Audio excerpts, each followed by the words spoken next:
नमस्कार, आप देख रहे हैं सिटी पोस्ट लाइव और मैं हूं दीपक शर्मा। तेजस्वी यादव नए अवतार में दिख रहे हैं। तेजस्वी यादव माफ़ी मांग रहे हैं। तेजस्वी यादव भरोसा दिला रहे हैं। तेजस्वी यादव यह भरोसा दिला रहे हैं कि हम आपको कहते हैं, वचन देते हैं कि लॉ एंड ऑर्डर की चुनौती अब नहीं खड़ी होगी। हम आपको वचन देते हैं कि अपराध नहीं बढ़ेगा, अपराध पर लगाम लगेगा। तो क्यों ऐसे समय में, जब 6 महीने बचे हैं या 6 महीने से भी कम समय बचा है, तेजस्वी यादव बार बार यह दोहरा रहे हैं, बार बार यह भरोसा दिलाने की कोशिश कर रहे हैं बिहार की आवाम को कि लॉ एंड ऑर्डर उनके मुख्यमंत्री बनने के बाद बिगड़ेगा नहीं बल्कि बेहतर होगा। इस पर चर्चा करने के लिए हमारे साथ हैं मैनेजिंग एडिटर श्रीकांत प्रत्युष। देखिए, तेजस्वी यादव जी लगातार ये संदेश देने की कोशिश कर रहे हैं कि जो जंगल राज का एनडीए नारा देता है या मुद्दा बनाता है, वो जंगल राज फिर से नहीं वापस आने देंगे। इस पहले वो माफ़ी भी मांग चुके हैं लोगों से कि भाई जो कुछ हुआ उसके लिए मैं माफ़ी चाहता हूँ, अब मुझे मौका दीजिए, मैं एक नया बिहार दूंगा, एक नई सरकार, ऐसी सरकार दूंगा जो रोज़गार को मुद्दा बनाएगी, रोज़गार के मुद्दे पर फ्रंट पर काम करेगी, इंडस्ट्री के मुद्दे पर काम करेगी, कानून व्यवस्था को दुरुस्त रखेगी, सुशासन बिहार में कायम रहेगा। और इस बार भी वो वही अपील कर रहे हैं, वो भरोसा दिला रहे हैं लोगों को कि आप भरोसा करिए, जंगल राज का जो परसेप्शन है उससे बाहर निकलिए। और लालू जी का ज़माना अलग था, मेरा ज़माना अलग है। लालू जी के ज़माने में चुनाव का मुद्दा भी कुछ अलग था। उस समय सामाजिक न्याय की लड़ाई लालू जी लड़ रहे थे। अभी विकास की लड़ाई लड़ेंगे। वो भरोसा दिला रहे हैं कि विकास के चक्र को रुकने नहीं देंगे, पहियों को रुकने नहीं देंगे। और लेकिन सवाल ये उठता है कि अब लोग कितना भरोसा कर पाएंगे, क्योंकि 20 साल पुरानी बात है भाई। 20 साल से तो नीतीश कुमार और बीजेपी की सरकार ही बिहार में है ना। और 20 साल पहले की बात याद दिला रहा है एनडीए। नीतीश कुमार जी और बीजेपी के नेता क्या कहते हैं कि 2005 के पहले बिहार में क्या होता था। किडनैपिंग होता था, अपराध होता था, लूट, मर्डर, हत्या, खौफ का माहौल था, महिलाएं घूम नहीं सकती थी, वहीं घर के बाहर की गाय खुल जाती थी। बिल्कुल। तो ये पुरानी बातें हो गई। अभी इस बात की ये गारंटी नहीं है कि तेजस्वी भी मुख्यमंत्री बनेंगे तो वहीं होगा। लेकिन तेजस्वी यादव की 2 बड़ी चुनौतियां हैं, ये सच है। एक तो कि महागठबंधन को एकजुट रखना, क्योंकि महागठबंधन आपने दिल्ली के चुनाव में देखा कैसे बिखर गया था ना। और बिहार में भी बहुत अच्छा नहीं दिख रहा है। कांग्रेस के तेवर तल्ख हैं, सीटों की संख्या को लेकर अभी रार मची हुई है। वाम दल भी कांग्रेस के साथ खड़े दिखाई दे रहे हैं। तो मुश्किलें तो बढ़ी हुई हैं। तो पहले तो महागठबंधन को एकजुट रखना है, सबको साथ लेकर चलना है, ये बड़ी चुनौती है। दूसरी चुनौती उनका जंगल राज का परसेप्शन है, जो पहले से बना हुआ है और जिसकी याद बीजेपी के नेता, एनडीए के नेता हमेशा जनता को दिलाते रहते हैं। तो इसके लिए तेजस्वी यादव को अपने लोगों को कंट्रोल करना पड़ेगा। जब तक उनके लोग, देखिए यही ना आरोप है कि पहले के ज़माने में राजपूत, ब्राह्मण, भूमिहार सामंत होते थे और जो गरीब, दलित, अति पिछड़ा समाज के लोग हैं उनको प्रताड़ित करते थे, उनसे अच्छा व्यवहार नहीं करते थे। लेकिन आज कोई भूमिहार किसी दलित को, अति पिछड़ा को गाली दे सकता है क्या? उसका अपमान कर सकता है? नहीं कर सकता है। ये परिवर्तन तो आ चुका है। अब ज़्यादा सुरक्षित भूमिहार के साथ, राजपूत के साथ और ब्राह्मण के साथ अति पिछड़ा समाज महसूस करता है, दलित महसूस करता है। उसको डर किससे लगने लगा है? यादव से और मुसलमान और यादव से उसको डर लगने लगा है। तो सारे यादव लफंगे हैं ऐसा नहीं है। पढ़े लिखे यादव बिल्कुल अलग हैं, उनकी सोच भी बिल्कुल डिफरेंट है। लेकिन जो अनपढ़ हैं, जो गंवार हैं, जिनके पास पैसा आ गया किसी तरह से, वो अभी भी गांव के जो दलित हैं, अति पिछड़े समाज के लोग हैं, उनके साथ सम्मानजनक व्यवहार नहीं करते और उनसे नाराज रहते हैं अति पिछड़े समाज के लोग। तेजस्वी यादव की चुनौती ये है कि उनके जो कोर वोटर्स हैं, यादव, मुसलमान, वो अच्छा व्यवहार करना शुरू करें।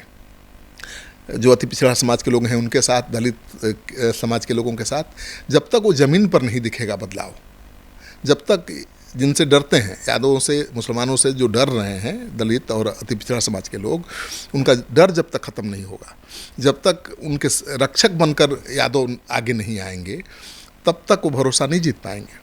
देखिए, वो लोग इस आधार पर तो वोट नहीं दे देंगे कि आप भरोसा दिला रहे हैं कि भाई हमारी सरकार आएगी तो सुशासन रहेगा, कोई गुंडागर्दी नहीं होगी।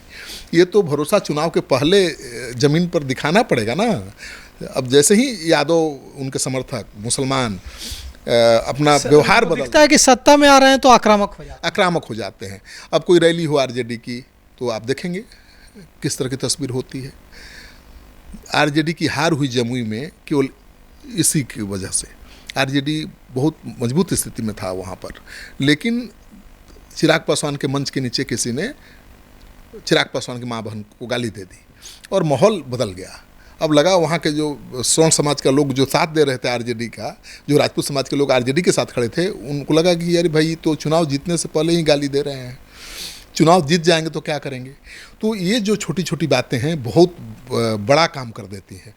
तो तेजस्वी यादव के समर्थक अगर व्यवहार अपना बदल दें, अगर वो प्रताड़ित करने की बजाय लोगों की सुरक्षा करने लगे, उनके रक्षक बन जाएं, ग्राउंड लेवल पर ये सब कुछ दिखने लगे चुनाव के पहले, तो कुछ भी हो सकता है। तेजस्वी यादव के पास तो एक सॉलिड वोट बैंक है भाई। यादव 14% से ज़्यादा हैं, मुसलमान 16% हैं, 30-32% तो वोट चाहिए सरकार बनाने के लिए। वो तेजस्वी यादव को आ सकता है, बशर्ते उनसे दूसरे जाति के लोग जुड़ें, वोटर जुड़ें, अति पिछड़ा समाज जुड़े, दलित जुड़े, स्वर्ण समाज के लोग जुड़ें। किसी भी सरकार को आप इतिहास उठाकर देख लीजिए, किसी भी कांग्रेस की सरकार रही हो, बीजेपी, किसी की भी, उस सरकार को दबंग जातियों का समर्थन हमेशा रहा है। जिस सरकार को दबंग जातियों का समर्थन नहीं रहेगा उस सत्ता में नहीं आ सकता। तेजस्वी यादव के साथ प्लस पॉइंट है कि यादव दबंग है, उसकी ज़रूरत उनको नहीं है, लेकिन जो पढ़े लिखे लोग हैं इतने ज़्यादा दबंग हैं कि दूसरी जातियां डर जाती हैं। यही चुनौती है। अगर उनसे लोग डरना छोड़ दें और डराना छोड़ दें, तभी तो डरना छोड़ेंगे। तो तेजस्वी यादव को हराना बड़ा मुश्किल हो जाएगा बिहार में, क्योंकि आप देख लीजिए एनडीए के पास क्या वोट बैंक है। 5% चिराग पासवान, ठीक है, उपेंद्र कुशवाहा, जोड़ जड़ कर पेबंद। सुशील मोदी ने कहा था ये बात कि हमारे पास वोट कहाँ है, हम तो 5%, 2%, 4%, 1% जोड़ करके चुनाव लड़ते हैं। और नीतीश कुमार का एक बड़ा वोट बैंक का चंक है 16%, वो मिलता है तब हम चुनाव जीतते हैं। लेकिन तेजस्वी यादव के पास 16 और 14% एकदम सॉलिड वोट बैंक है। और अभी तो वक्फ बोर्ड की वजह से मुसलमानों की गोलबंदी बढ़ी है आरजेडी के पक्ष में, लेकिन फिर भी वो मिलकर 100% वोट भी दे दें तो तेजस्वी यादव की सरकार नहीं बनेगी। तो तेजस्वी यादव जो लोगों से समय मांग रहे हैं 5 साल का, वो मिल सकता है, बशर्ते उनके समर्थक हुड़दंगई छोड़ दें। वो ये मैसेज जमीन गुंडाई छोड़ दें, हाँ गुंडाई छोड़ दें, या ज़मीनी लेवल पर ये मैसेज देने में सफल हो जाए कि भाई हम कमज़ोर लोगों के रक्षक हैं, हम आपके प्रताड़क नहीं है, और हम सरकार में आएंगे तो गुंडाई नहीं होगी। गुंडाई नहीं होगी। हाँ, इस बात की गारंटी देनी पड़ेगी। आप देखते नहीं है कभी कभी कोई बाहुबली कहता है कि हमारे इलाके में कोई रंगदारी करके देख ले। अनंत सिंह क्या कहते हैं कि हमारे इलाके में दुल्हन रात में, आधी रात में भी गहना से लदी हुई अकेले घूम जाए सड़क पर, कोई छीन ले, कोई छेड़खानी कर दे, हिम्मत है। तो उस दबंगई का उस तरह से इस्तेमाल करना पड़ेगा। पप्पू पांडे जो गोपालगंज के बाहुबली विधायक हैं, कहते हैं कि हमारे इलाके में कोई अपराध करके दिखा दे। तो दबंगई 2 तरह से होता है ना उसका इस्तेमाल, या तो दूसरों को डराने के लिए या दूसरों को सुरक्षा देने के लिए। तो तेजस्वी यादव के पास प्लस पॉइंट है कि उनके पास यादव समाज है जो बहुत मजबूत और दबंग जाति है। अगर वो रक्षक बन जाए, हैं ज़्यादातर यादव गाँव में देखिएगा तो यादवों का अच्छा संबंध है दूसरी जातियों के लोगों से, लेकिन कुछ ही लोग ऐसे हैं जो पूरी सरकार को बदनाम कर देते हैं। लालू यादव को भी उन्होंने ही बदनाम किया। तेजस्वी यादव के राह के रोड़े वही बने हुए हैं। तो तेजस्वी यादव को ग्राउंड लेवल पर काम करना पड़ेगा, अपने समर्थकों को समझाना होगा, और ये बहुत आसान काम नहीं है, लेकिन नामुमकिन भी नहीं है। तेजस्वी यादव कोशिश करते हुए दिखाई दे रहे हैं। देखिए, आपने महागठबंधन के बीच जो खींचतान जारी है उसकी बात की, तो उसमें तो नया अध्याय जुड़ रहा है ना, क्योंकि जेएमएम ने दावा ठोक दिया है झारखंड से आकर कि 12 सीटों पर। और इतना ही नहीं, मुख्तार अंसारी के भाई आ गए हैं संदेशा लेकर के अखिलेश यादव का कि हमें भी सीटें चाहिए। समाजवादी पार्टी ने भी ताल ठोक दिया। तो पहले ही 319 सीटों की जरूरत पड़ रही थी सबको मन मुताबिक देने के लिए। अब जो है अखिलेश यादव का हिस्सा कहाँ से लाएंगे और हेमंत सोरेन का हिस्सा देखा, अखिलेश यादव को कभी बिहार में सीट तो आरजेडी ने दिया नहीं, और हमेशा समाजवादी पार्टी अकेले चुनाव यहाँ लड़ती रही है, उसका कोई जनाधार भी नहीं है। अब बिहार के यादव अखिलेश यादव को अपना नेता नहीं मानते, वो तो लालू यादव, तेजस्वी यादव को ही अपना नेता मानते हैं। वो ज़्यादा कुछ खास बिगाड़ नहीं पाएंगे, लेकिन जहाँ खड़ा होंगे तो 2-4 हज़ार वोट तो खींचेंगे ही, और किसका वोट खींचेंगे? वो तेजस्वी यादव का ही काटेंगे। और जेएमएम बिहार के झारखंड के सीमावर्ती इलाकों की 12 सीटें मांग रही है।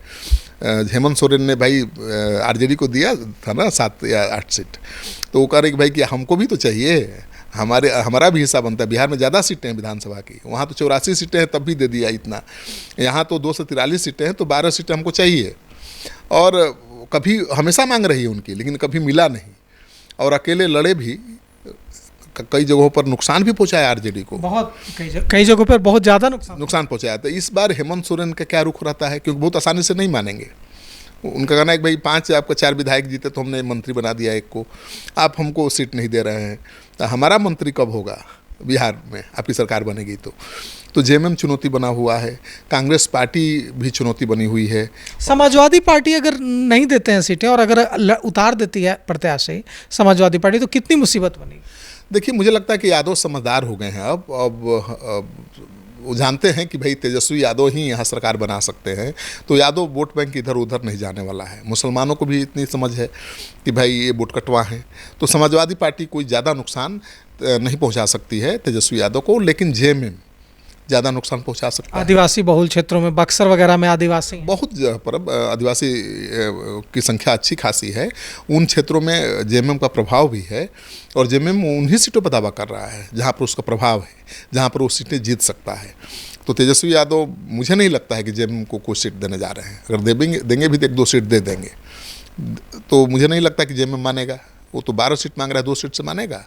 तो जेएमएम बड़ी चुनौती बन सकता है महागठबंधन के लिए। कांग्रेस पार्टी तो मान भी जाए 50-55 सीट पर, क्योंकि कांग्रेस पार्टी की सबसे बड़ी मांग है कि हमको जीतने वाली सीटें चाहिए। पहले उसको क्या था कि उसके हिस्से में 35 ऐसी सीटें दी जाती थीं जिस पर कभी महागठबंधन की जीत हुई ही नहीं दशकों से। तो कांग्रेस पार्टी कहना है कि नहीं भाई, इस बार तो हम अपने मनपसंद की सीटें लेंगे, भले सीटों की संख्या घट जाए। तो मानकर चलिए कि 50 के आसपास सीटें कांग्रेस को मिल सकती हैं, अच्छी सीटें मिल सकती हैं। कांग्रेस उन सीटों को छोड़ सकती है जिन पर हार पहले से तय है, लेकिन अब ये बहुत कम चुनौती नहीं है, बहुत बड़ी चुनौती है तेजस्वी यादव के लिए महागठबंधन को संतुष्ट रखना, गोलबंद रखना, एकजुट रखना। और दूसरी बड़ी चुनौती है कि जो जंगल राज का परसेप्शन है उसको बदलना, नया माहौल बनाना, लोगों का भरोसा जीतना। तेजस्वी यादव से किसी को क्या खुनक हो सकती है भाई, केवल डर है कि कहीं फिर से वो जंगल राज ना आ जाए। तो तेजस्वी यादव लगातार अपराध के मुद्दे को उठा रहे हैं, अपराध को हाईलाइट कर रहे हैं। उनको पता है कि अपराध के मुद्दे पर ही मेरी घेराबंदी होती है। तो बिहार सरकार के सुशासन में कितना अपराध हो रहा है उसके आंकड़े हमेशा पेश करते रहते हैं। वो बताते हैं कि नहीं भाई, अपराध पहले ही नहीं होता था, अभी कई गुना बढ़ गया है। और दूसरा कह रहे हैं कि हमको मौका दीजिए, हम कोशिश करेंगे कि सुशासन बिहार में कायम रहे, बिहार में विकास हो, बिहार में रोजगार मिले, बिहार में इंडस्ट्री लगे। लोग भरोसा कर सकते हैं, लेकिन ज़मीनी बदलाव आनी चाहिए, ज़मीन पर वो बदलाव दिखना चाहिए कि उनके लोग जो अभी प्रताड़क की भूमिका में हैं वो रक्षक की भूमिका में आने चाहिए। तो देखिए, यही चुनौती है कि तेजस्वी यादव को अपने समर्थकों को यह संदेश देना होगा कि ईबीसी की जातियां, दलित जातियां, दूसरी सवर्ण जातियों के बीच यह मैसेज जाए कि अगर तेजस्वी यादव मुख्यमंत्री बनते हैं बिहार के तो गुंडाई नहीं होगी, अराजकता नहीं होगी। अगर यह मैसेज देने में तेजस्वी यादव सफल हो जाते हैं तो उम्मीद बन सकती है कि राष्ट्रीय जनता दल की सरकार बिहार में बन जाए। तो फिलहाल इस खबर में इतना ही। आगे की खबरों के लिए देखते रहिए सिटी पोस्ट लाइव। शुक्रिया।